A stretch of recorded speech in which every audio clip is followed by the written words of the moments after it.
নিজের ছেলেকে আব্বু এবং মেয়েকে আম্মু সম্বোধন করে ডাকা যাবে কিনা, খাওয়ার সময় সালাম দেওয়া যাবে কিনা, ঘুষ দিয়ে চাকরি নিলে সারা জীবন ইনকাম কি ঘুষের টাকার মতো হয়ে যাবে, আমার মেয়ের বয়স 3 বছর, সে আমার নামাজের আদায়ের সময় বারবার সামনে আসে, তাতে কি গুনাহ হবে, আমার নামাজ নষ্ট হবে কিনা। আমাদের দেশ সচরাচর দেখা যায় মৃত ব্যক্তিকে গোসল দেওয়ার পর গোসল দেওয়ার স্থানে 41 দিন পর্যন্ত কাউকে যেতে মানা করা হয়, সেখানে সন্ধ্যাবেলা 41 দিন পর্যন্ত আগরবাতি বা মোমবাতি জ্বালানো হয়, এটা কি শরীয়ত সম্মত? মৃত ব্যক্তির জন্য দোয়া করার সুন্নাহ পদ্ধতি কি? আবেগের বশে ফোনে দুজন কবুল বলে ফেলেছি, আমাদের কি বিয়ে হয়ে গিয়েছে? চোখের পাতায় আইলাইনার দেওয়া জায়েজ হবে কিনা। আমার ছোট বাচ্চা ঘন ঘন দুধ বমি করে, ছোট বাচ্চার এই বমি গায়ে লাগলে সে কাপড় কি নামাজ হবে? নামাজে দাঁড়ানোর পর নাকি ডান পায়ের বুড়ো আঙ্গুল নাড়ানো যায় না, এটা কি সত্য?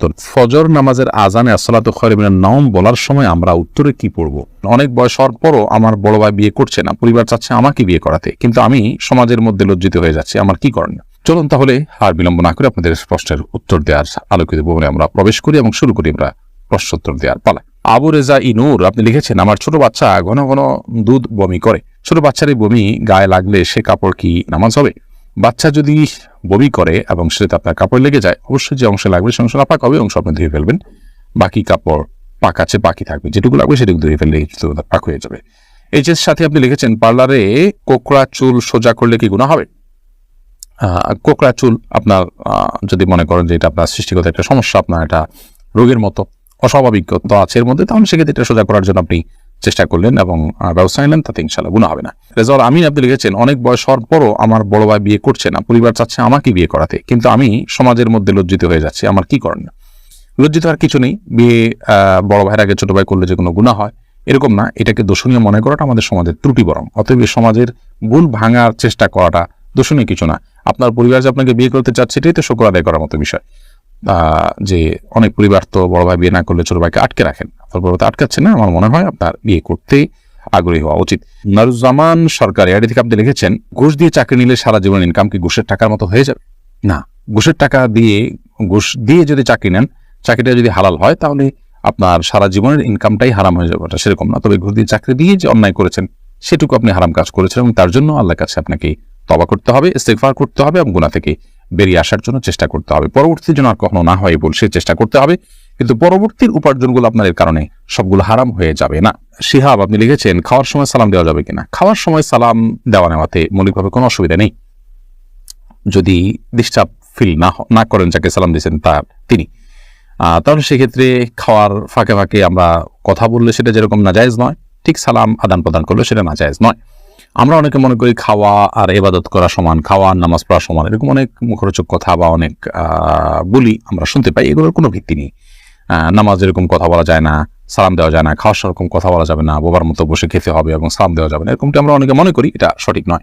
আশরাফুল হক শুভ আপনি জানতে চেয়েছেন, আমাদের দেশ সচরাচর দেখা যায় মৃত ব্যক্তিকে গোসল দেওয়ার পর গোসল দেওয়ার স্থানে 41 দিন পর্যন্ত কাউকে যেতে মানা করা হয়, সেখানে সন্ধ্যাবেলা 41 দিন পর্যন্ত আগরবাতি বা মোমবাতি জ্বালানো হয়, এটা কি শরীয়ত সম্মত?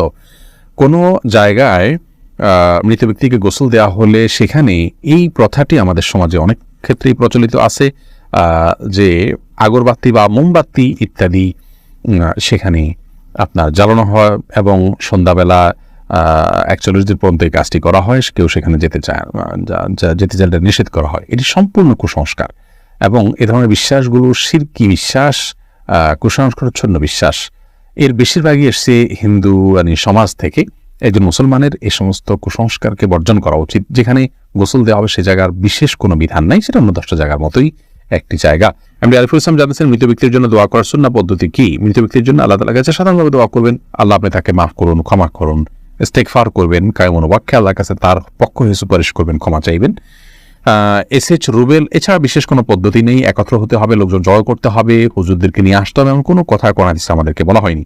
আমির আনুর আপনি লিখেছেন, চোখের পাতায় আইলাইনার দেওয়া জায়েজ হবে কিনা। আপনি আইলাইনার যদি দেন বা সাজসজ্জার জন্য দেন, তাহলে সেক্ষেত্রে চোখের সৌন্দর্য বৃদ্ধি করার উদ্দেশ্যে দিতে পারেন, স্বামী থাকলে স্বামীকে প্রদর্শন করবার জন্য, কিংবা মাহারামদের সামনে শুধুমাত্র এটি প্রদর্শিত হবে।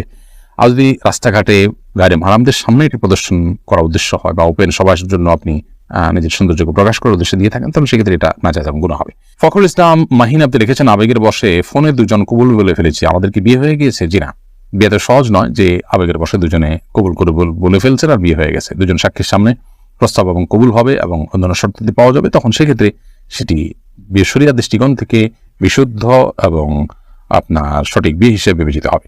মাহমুদুল হাসান ভুঁইয়া আপনি জানতে চেয়েছেন, ফজর নামাজের আজানে আসসালাতু খায়রুম মিনান নাওম বলার সময় আমরা উত্তরে কি পড়ব? এক্ষেত্রে জমহুর ফুকাহা বা বেশিরভাগ ইমামগণের মত হলো সাদাকতা ওয়া বারারতা। আসসালাতু খায়রুম মিনান নাওম মানে হলো সালাত বা নামাজ, এটা ঘুম থেকে উত্তম। এটি যখন মুয়াজ্জিন বলবেন তখন তাকে বলতে হয় সাদাকতা ওয়া বারারতা, অর্থাৎ হে মুয়াজ্জিন তুমি সত্য বলেছো এবং ভালো বলেছো, ভালো কাজ করেছো। এই কথা বেশিরভাগ ফুকাহা একরাম বা জমহুর ফুকাহা একরাম বলতে বলেছেন মুয়াজ্জিনের জবাবে, এবং একটি রিওয়ায়াতে এটি এসছে, যদিও রিওয়ায়াতটা সনদকে অনেক মুহাদ্দিসগণ যায়ীফ বলেছেন। আর এই কারণে অন্য একদল উলামা ইকরাম বলেন যে আসসালাতু খায়রুম মিনান নাওম যখন বলবো আমরা, মুয়াজ্জিন যখন আসসালাতু খায়রুম মিনান নাওম বলবে আমরাও আসসালাতু খায়রুম মিনান নাওম বলবো। এর কারণ হলো যে আসসালাতু খায়রুম মিনান নাওম এই বাক্যটি মুয়াজ্জিনের বাক্য, আর এক্ষেত্রে নবী আলাইহিস সালামের সাধারণ যে নির্দেশনা বুখারী মুসলিমে আসছে যে ফাকুলু মিসলা মা ইয়াকুল ইযা সামি'তুমুন নিদা, যখন তোমরা মুয়াজ্জিনের আযান শুনবে ফাকুলু মিসলা মা ইয়াকুল মুয়াজ্জিন, তখন মুয়াজ্জিন যা বলবে হুবহু তোমরা তা বলো। শুধুমাত্র হাইয়া আলাস সালাহ হাইয়া আল ফালাহর মধ্যে নবী আলাইহিস সালাম ওই হাদিসে লা হাওলা ওয়া কুওয়াতা ইল্লা বিল্লাহ বলতে বলেছেন। অতএব দুইটা বাদে বাকি সবগুলোতেই ওই হাদিসের সাধারণ যে নির্দেশনা সেটা অনুযায়ী আসসালাতু খায়রুম মিনান নাওম শুনলে আসসালাতু খায়রুম মিনান নাওম অর্থাৎ হুবহু এটা অনুকরণ করার নির্দেশনা দিয়ে থাকেন। এসেছে রুবেল, আপনি জানতে চেয়েছেন আইডি থেকে নামাজে দাঁড়ানোর পর নাকি ডান পায়ের বুড়ো আঙ্গুল নাড়ানো যায় না, এটা কি সত্য? না, এরকম কোনো কথা আমাদের জানা নেই, প্রয়োজন হলে নাড়ানো যেতে পারে। সামি আপনি লিখেছেন মনের মধ্যে খারাপ চিন্তা আসলে কি করণীয়? মনের মধ্যে খারাপ চিন্তা যদি আসে তাহলে সেক্ষেত্রে প্রথমত সেখান থেকে নিজেকে সরাবার জন্য আপনার চেষ্টা করা। খারাপ চিন্তা যে কারণে আসে, যে জায়গায় গেলে আসে, বিচরণ করলে সেই জায়গাগুলোতে সরে আসা এটা কর্তব্য।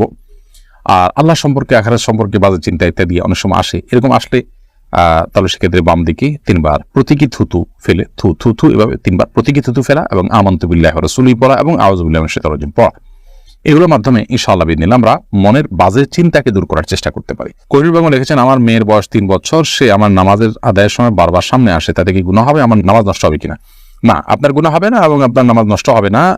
তবে ছোট বাচ্চা আপনার নামাজের খুব বেশি সমস্যা তৈরি করবে এরকম মনে হলে অন্য কেউ থাকলে তাদেরকে দিয়ে তাকে ধরে রাখার বা তাকে নিয়ন্ত্রণ করার ন্যূনতম চেষ্টা করা উচিত।